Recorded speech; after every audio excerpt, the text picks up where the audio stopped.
सियावर रामचंद्र की जय। सियावर रामचंद्र की जय। श्रद्धेय मंच, सभी संत एवं ऋषिगण, यहाँ उपस्थित और विश्व के कोने कोने में हम सबसे साथ जुड़े हुए सभी राम भक्त, आप सबको प्रणाम, आप सबको राम राम।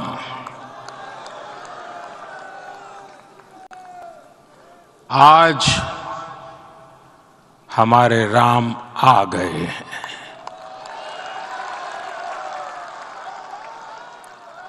सदियों की प्रतीक्षा के बाद हमारे राम आ गए हैं। सदियों का अभूतपूर्व धैर्य, अनगिनत बलिदान, त्याग और तपस्या के बाद हमारे प्रभु राम आ गए हैं। इस शुभ घड़ी की आप सभी को, समस्त देशवासियों को बहुत बहुत बधाई। मैं अभी गर्भगृह में ईश्वरीय चेतना का साक्षी बनकर आपके सामने उपस्थित हुआ हूं। कितना कुछ कहने को है, लेकिन कंठ अवरुद्ध है। मेरा शरीर अभी भी स्पंदित है, चित्त अभी भी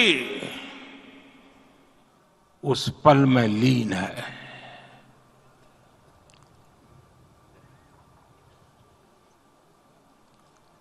हमारे रामलला अब टेंट में नहीं रहेंगे।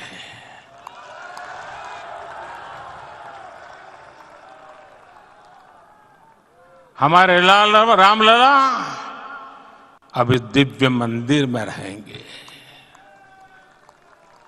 मेरा पक्का विश्वास है, अपार श्रद्धा है कि जो घटित हुआ है, इसकी अनुभूति देश के, विश्व के कोने कोने में राम भक्तों को हो रही होगी। ये क्षण अलौकिक है, ये पल पवित्रतम है।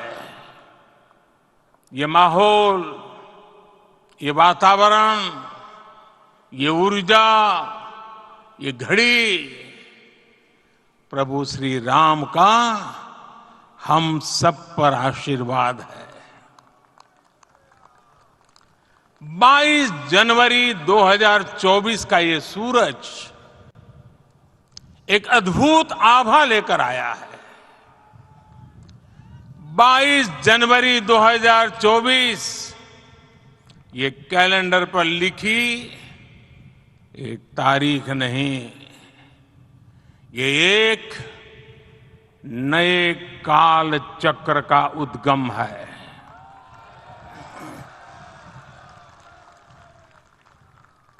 राम मंदिर के भूमि पूजन के बाद से प्रतिदिन पूरे देश में उमंग और उत्साह बढ़ता ही जा रहा था। निर्माण कार्य देख देशवासियों में हर दिन एक नया विश्वास पैदा हो रहा था। आज हमें सदियों के उस धैर्य की धरोहर मिली है। आज हमें श्री राम का मंदिर मिला है। गुलामी की मानसिकता को तोड़कर उठ खड़ा हो राष्ट्र। अतीत के हर दंश से हौसला लेता हुआ राष्ट्र ऐसे ही नव इतिहास का सृजन करता है। आज से 1000 साल बाद भी लोग आज की इस तारीख की, आज के इस पल की चर्चा करेंगे। और ये कितनी बड़ी राम कृपा है कि हम सब इस पल को जी रहे हैं, इसे साक्षात घटित होते देख रहे हैं। आज दिन दिशाएं, दिग दिगंत सब दिव्यता से परिपूर्ण है। ये समय सामान्य समय नहीं है। ये काल के चक्र पर सर्वकालिक शाही से अंकित हो रही अमिट स्मृति रेखाएं हैं। साथियों, हम सब जानते हैं कि जहां राम का काम होता है, वहां पवन पुत्र हनुमान अवश्य विराजमान होते हैं। इसलिए मैं राम भक्त हनुमान और हनुमान गढ़ी को भी प्रणाम करता हूं। मैं माता जानकी, लक्ष्मण जी, भरत, शत्रुघ्न सबको नमन करता हूं। मैं पावन अयोध्यापुरी और पावन सरयू को भी प्रणाम करता हूं। मैं इस पल दैवीय अनुभव कर रहा हूं कि जिनके आशीर्वाद से ये महान कार्य पूरा हुआ है। वे दिव्य आत्माएं, वे दैवीय विभूतियां भी इस समय हमारे आसपास उपस्थित है। मैं इन सभी दिव्य चेतनाओं को भी कृतज्ञता पूर्वक नमन करता हूं। मैं आज प्रभु श्री राम से क्षमा याचना भी करता हूं। हमारे पुरुषार्थ, हमारे त्याग आज वो कमी पूरी हुई है।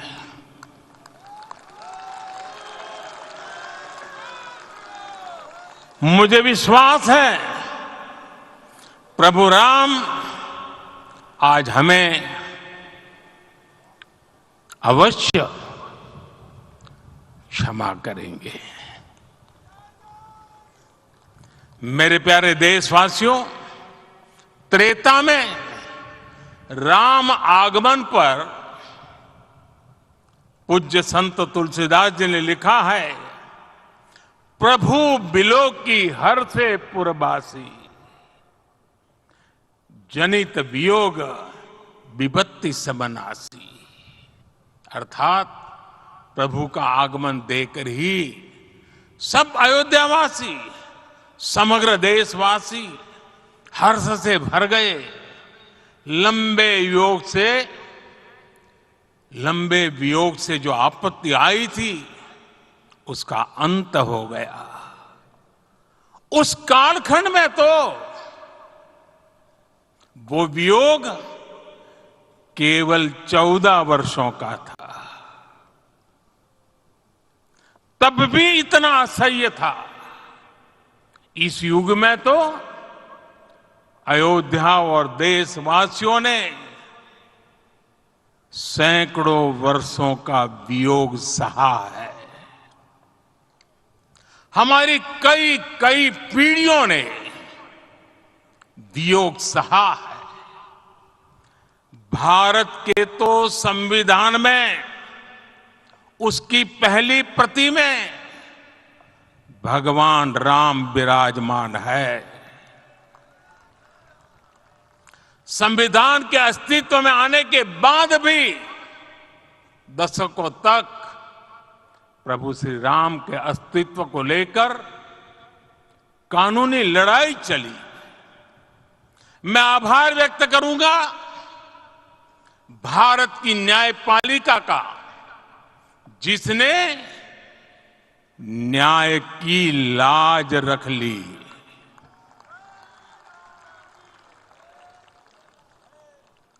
न्याय के पर्याय प्रभु राम का मंदिर भी न्यायबद्ध तरीके से ही बना। साथियों, आज गांव-गांव में एक साथ कीर्तन संकीर्तन हो रहे हैं। आज मंदिरों में उत्सव हो रहे हैं, स्वच्छता अभियान चलाए जा रहे हैं। पूरा देश आज दीपावली मना रहा है। आज शाम घर घर राम ज्योति प्रज्वलित करने की तैयारी है। कल मैं श्री राम के आशीर्वाद से धनुषकोडी में राम सेतु के आरंभ बिंदु अरिचल मुनाई पर था।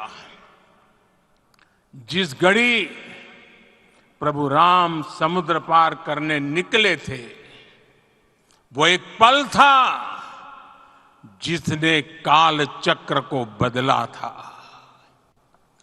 उस भावमय पल को महसूस करने का मेरा ये विनम्र प्रयास था। वहां पर मैंने पुष्प वंदना की। वहां मेरे भीतर एक विश्वास जगा कि जैसे उस समय काल चक्र बदला था, उसी तरह अब काल चक्र फिर बदलेगा और शुभ दिशा में बढ़ेगा। अपने 11 दिन के व्रत अनुष्ठान के दौरान मैंने उन स्थानों का चरण स्पर्श करने का प्रयास किया जहां प्रभु राम के चरण पड़े थे। चाहे वो नासिक का पंचवटी धाम हो, केरला का पवित्र त्रिपायर मंदिर हो, आंध्र प्रदेश में लेपाक्षी हो, श्रीरंगम में रंगनाथ स्वामी मंदिर हो, रामेश्वरम में श्री रामनाथ स्वामी मंदिर हो, या फिर धनुषकोडी। मेरा सौभाग्य है कि इसी पुनीत पवित्र भाव के साथ मुझे सागर से सरयू तक की यात्रा का अवसर मिला। सागर से सरयू तक हर जगह राम नाम का वही उत्सव भाव छाया हुआ है। प्रभु राम तो भारत की आत्मा के कण कण से जुड़े हुए हैं। राम भारतवासियों के अंतर मन में विराजे हुए हैं। हम भारत में कहीं भी किसी की अंतरात्मा को छुएंगे तो इस एकत्व की अनुभूति होगी, और यही भाव सब जगह मिलेगा। इससे उत्कृष्ट, इससे अधिक देश को समायोजित करने वाला सूत्र और क्या हो सकता है। मेरे प्यारे देशवासियों, मुझे देश के कोने कोने में अलग अलग भाषाओं में रामायण सुनने का अवसर मिला है, लेकिन विशेषकर पिछले 11 दिनों में रामायण अलग अलग भाषा में अलग राज्यों से मुझे विशेष रूप से सुनने का मौका मिला। राम को परिभाषित करते हुए ऋषियों ने कहा है, रमन्ते यस्मिन् इति रामः, अर्थात जिसमें रम जाए वही राम है। राम लोक की स्मृतियों में, पर्वत से लेकर परंपराओं में सर्वत्र समाये हुए हैं। हर युग में लोगों ने राम को जिया है। हर युग में लोगों ने अपने अपने शब्दों में अपनी अपनी तरह से राम को अभिव्यक्त किया है और ये राम रस जीवन प्रवाह की तरह निरंतर बहता रहता है। प्राचीन काल से भारत के हर कोने के लोग राम रस का आचमन करते रहे हैं। राम कथा असीम है और रामायण भी अनंत है। राम के आदर्श, राम के मूल्य, राम की शिक्षाएं सब जगह एक समान है। प्रिय देशवासियों, आज इस ऐतिहासिक समय में देश उन व्यक्तित्वों को भी याद कर रहा है जिनके कार्य और समर्पण की वजह से आज हम ये शुभ दिन देख रहे हैं। राम के इस काम में कितने ही लोगों ने त्याग और तपस्या की पराकाष्ठा करके दिखाई है। उन अनगिनत राम भक्तों के, उन अनगिनत कार सेवकों के और उन अनगिनत संत महात्माओं के हम सब ऋणी हैं। साथियों, आज का ये अवसर उत्सवता का क्षण तो है ही, लेकिन इसके साथ ही यह क्षण भारतीय समाज की परिपक्वता के बोध का भी क्षण है। हमारे लिए ये अवसर सिर्फ विजय का नहीं, विनय का भी है। दुनिया का इतिहास साक्षी है कि कई राष्ट्र अपने ही इतिहास में उलझ जाते हैं। ऐसे देशों ने जब भी अपने इतिहास की उलझी हुई गांठों को खोलने का प्रयास किया, उन्हें सफलता पाने में बहुत कठिनाई आई, बल्कि कई बार तो पहले से ज्यादा मुश्किल परिस्थितियां बन गई। लेकिन हमारे देश ने इतिहास की इस गांठ को जिस गंभीरता और भावुकता के साथ खोला है, वो ये बताती है कि हमारा भविष्य हमारे अतीत से बहुत सुंदर होने जा रहा है। वो भी एक समय था जब कुछ लोग कहते थे कि राम मंदिर बना तो आग लग जाएगी। ऐसे लोग भारत के सामाजिक भाव की पवित्रता को नहीं जान पाए। रामलला के इस मंदिर का निर्माण भारतीय समाज के शांति, धैर्य, आपसी सद्भाव और समन्वय का भी प्रतीक है। हम देख रहे हैं ये निर्माण किसी आग को नहीं बल्कि ऊर्जा को जन्म दे रहा है। राम मंदिर समाज के हर वर्ग को एक उज्जवल भविष्य के पथ पर बढ़ने की प्रेरणा लेकर आया है। मैं आज उन लोगों से आह्वान करूंगा, आइए आप महसूस कीजिए, अपनी सोच पर पुनर्विचार कीजिए। राम आग नहीं है, राम ऊर्जा है। राम विवाद नहीं, राम समाधान है। राम सिर्फ हमारे नहीं है, राम तो सबके हैं। राम वर्तमान नहीं, सिर्फ वर्तमान ही नहीं, राम अनंत काल है। साथियों, आज जिस तरह राम मंदिर प्राण प्रतिष्ठा के इस आयोजन से पूरा विश्व जुड़ा हुआ है, उसमें राम की सर्वव्यापकता के दर्शन हो रहे हैं। जैसा उत्सव भारत में है, वैसा ही अनेक देशों में है। आज अयोध्या का यह उत्सव रामायण की उन वैश्विक परंपराओं का भी उत्सव बना है। रामलला की ये प्रतिष्ठा वसुधैव कुटुंबकम के विचार की भी प्रतिष्ठा है। साथियों, आज अयोध्या में केवल श्री राम के विग्रह रूप की प्राण प्रतिष्ठा नहीं हुई है, ये श्री राम के रूप में साक्षात भारतीय संस्कृति के प्रति अटूट विश्वास की भी प्राण प्रतिष्ठा है।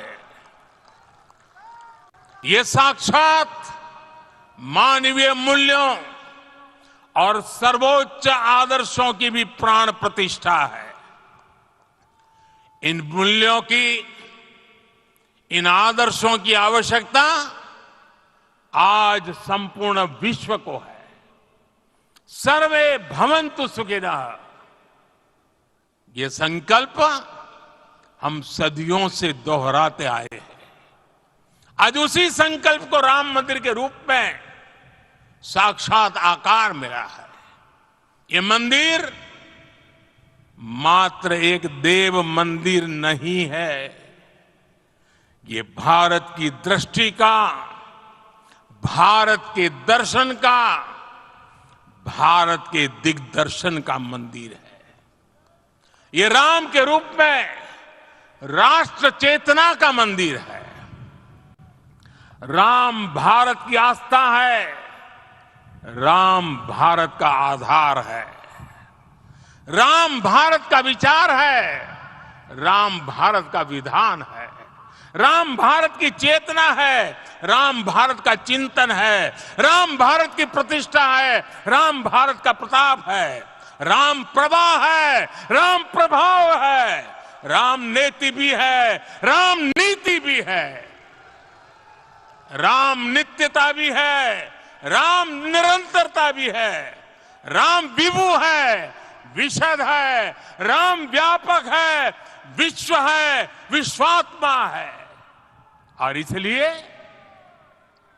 जब राम की प्रतिष्ठा होती है तो उसका प्रभाव वर्षों या शताब्दियों तक ही नहीं होता, उसका प्रभाव हजारों वर्षों के लिए होता है। महर्षि वाल्मीकि ने कहा है, राज्यम 10 सहस्त्राणि प्राप्य वर्षाणि राघव, अर्थात राम 10,000 वर्षों के लिए राज्य पर प्रतिष्ठित हुए, यानी हजारों वर्षों के लिए राम राज्य स्थापित हुआ। जब त्रेता में राम आए थे तब हजारों वर्षों के लिए राम राज्य की स्थापना हुई थी। हजारों वर्षों तक राम विश्व पथ प्रदर्शन करते रहे थे। और इसलिए मेरे प्यारे देशवासियों, आज अयोध्या भूमि हम सभी से, प्रत्येक राम भक्त से, प्रत्येक भारतीय से कुछ सवाल कर रही है। श्री राम का भव्य मंदिर तो बन गया, अब आगे क्या? सदियों का इंतजार तो खत्म हो गया, अब आगे क्या? आज के इस अवसर पर जो दैवीय आत्माएं हमें आशीर्वाद देने के लिए उपस्थित हुई हैं, हमें देख रही हैं, उन्हें क्या हम ऐसे ही विदा करेंगे? नहीं, कदापि नहीं। आज मैं पूरे पवित्र मन से महसूस कर रहा हूं कि काल चक्र बदल रहा है। ये सुखद संयोग है कि हमारी पीढ़ी को एक कालजयी पथ के शिल्पकार के रूप में चुना गया है। 1000 वर्ष बाद की पीढ़ी राष्ट्र निर्माण के हमारे आज के कार्यों को याद करेगी। इसलिए मैं कहता हूं, यही समय है, सही समय है। हमें आज से, इस पवित्र समय से अगले 1000 साल के भारत की नींव रखनी है। मंदिर निर्माण से आगे बढ़कर अब हमें सभी देशवासी यही इस पल से समर्थ, सक्षम, भव्य, दिव्य भारत के निर्माण की सौगंध लेते हैं।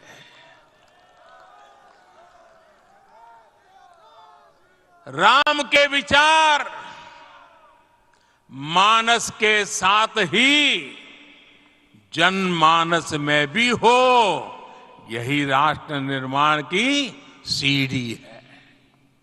साथियों, आज के युग की मांग है कि हमें अपने अंतःकरण को विस्तार देना होगा। हमारी चेतना का विस्तार देव से देश तक, राम से राष्ट्र तक होना चाहिए। हनुमान जी की भक्ति, हनुमान जी की सेवा, हनुमान जी का समर्पण, ये ऐसे गुण हैं जिन्हें हमें बाहर नहीं खोजना पड़ता। प्रत्येक भारतीय में भक्ति, सेवा और समर्पण के भाव समर्थ, सक्षम, भव्य, दिव्य भारत का आधार बनेंगे। और यही तो है देव से देश और राम से राष्ट्र की चेतना का विस्तार। दूर सुदूर जंगल में, कुटिया में जीवन गुजारने वाली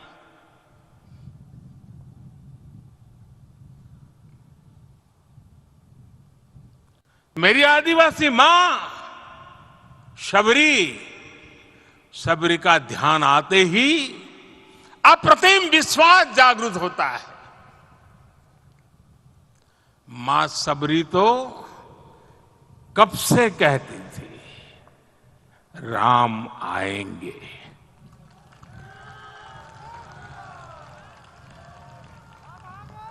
प्रत्येक भारतीय में जन्मा यही विश्वास समर्थ, सक्षम, भव्य भारत का आधार बनेगा। और यही तो है देव से देश और राम से राष्ट्र की चेतना का विस्तार। हम सब जानते हैं कि निषाद राज की मित्रता सभी बंधनों से परे है। निषाद राज का राम के प्रति सम्मोहन, प्रभु राम का निषाद राज के लिए अपनापन कितना मौलिक है। सब अपने हैं, सभी समान है। प्रत्येक भारतीय में अपनत्व की, बंधुत्व की ये भावना समर्थ, सक्षम, भव्य, दिव्य भारत का आधार बनेगी। और यही तो है देव से देश और राम से राष्ट्र की चेतना का विस्तार। साथियों, आज देश में निराशा के लिए रत्ती भर भी स्थान नहीं है। मैं तो बहुत सामान्य हूं, मैं तो बहुत छोटा हूं। अगर कोई ये सोचता है तो उसे गिलहरी के योगदान को याद करना चाहिए। गिलहरी का स्मरण ही हमें हमारी इस हिचक को दूर करेगा, हमें सिखाएगा कि छोटे बड़े हर प्रयास की अपनी ताकत होती है, अपना योगदान होता है। और सबके प्रयास की यही भावना समर्थ, सक्षम, भव्य, दिव्य भारत का आधार बनेगी। और यही तो देव से देश और राम से राष्ट्र की चेतना का विस्तार। साथियों, लंकापति रावण प्रकांड ज्ञानी थे, अपार शक्ति के धनी थे, लेकिन जटायु जी की मूल्य निष्ठा देखिए। वे महाबली रावण से भिड़ गए। उन्हें भी पता था कि वो रावण को परास्त नहीं कर पाएंगे, लेकिन फिर भी उन्होंने रावण को चुनौती दी। कर्तव्य की यही पराकाष्ठा समर्थ, सक्षम, भव्य दिव्य भारत का आधार है। और यही तो है देव से देश और राम से राष्ट्र की चेतना का विस्तार। आइए हम संकल्प लें कि राष्ट्र निर्माण के लिए हम अपने जीवन का पल पल लगा देंगे। राम काज से राष्ट्र काज, समय का पल पल, शरीर का कण कण राम समर्पण को राष्ट्र समर्पण के ध्येय से जोड़ देंगे। मेरे देशवासियों, प्रभु श्री राम की हमारी पूजा विशेष होनी चाहिए। ये पूजा स्व से ऊपर उठ करके समष्टि के लिए होनी चाहिए। ये पूजा अहम से उठकर वयम के लिए होनी चाहिए। प्रभु को जो भोग चढ़ेगा वो विकसित भारत के लिए हमारे परिश्रम की पराकाष्ठा का प्रसाद भी होगा। हमें नित्य पराक्रम, पुरुषार्थ, समर्पण का प्रसाद प्रभु राम को चढ़ाना होगा। इनसे नित्य प्रभु राम की पूजा करनी होगी, तब हम भारत को वैभवशाली और विकसित बना पाएंगे। मेरे प्यारे देशवासियों, ये भारत के विकास का अमृत काल है। आज भारत युवा शक्ति की पूंजी से भरा हुआ है, ऊर्जा से भरा हुआ है। ऐसी सकारात्मक परिस्थितियां फिर न जाने कितने समय बाद बनेगी। हमें अब चूकना नहीं है, हमें अब बैठना नहीं है। मैं अपने देश के युवाओं से कहूंगा, आपके सामने हजारों वर्ष की परंपरा की प्रेरणा है। आप भारत की उस पीढ़ी का प्रतिनिधित्व करते हैं जो चांद पर तिरंगा लहरा रही है। वो 15 लाख किलोमीटर की यात्रा करके सूर्य के पास जाकर मिशन आदित्य को सफल बना रही है। जो आसमान में तेजस और सागर में विक्रांत का परचम लहरा रही है। अपनी विरासत पर गर्व करते हुए आपको भारत का नव प्रभात लिखना है। परंपरा की पवित्रता और आधुनिकता की अनंतता, दोनों ही पथ पर चलते हुए भारत समृद्धि के लक्ष्य तक पहुंचेगा। मेरे साथियों, आने वाला समय अब सफलता का है। आने वाला समय अब सिद्धि का है। ये भव्य राम मंदिर साक्षी बनेगा भारत के उत्कर्ष का, भारत के उदय का। ये भव्य राम मंदिर साक्षी बनेगा भव्य भारत के अभ्युदय का, विकसित भारत का। ये मंदिर सिखाता है कि अगर लक्ष्य सत्य प्रमाणित हो, अगर लक्ष्य सामूहिकता और संगठित शक्ति से जन्मा हो, तब उस लक्ष्य को प्राप्त करना असंभव नहीं है। ये भारत का समय है और भारत अब आगे बढ़ने वाला है। शताब्दियों की प्रतीक्षा के बाद हम यहां पहुंचे हैं। हम सब ने इस युग का, इस कालखंड का इंतजार किया है। अब हम रुकेंगे नहीं, हम विकास की ऊंचाई पर जाकर ही रहेंगे। इसी भाव के साथ रामलला के चरणों में प्रणाम करते हुए आप सभी को बहुत बहुत शुभकामनाएं। सभी संतों के चरणों में मेरे प्रणाम। सियावर रामचंद्र की, सियावर रामचंद्र की, सियावर रामचंद्र की।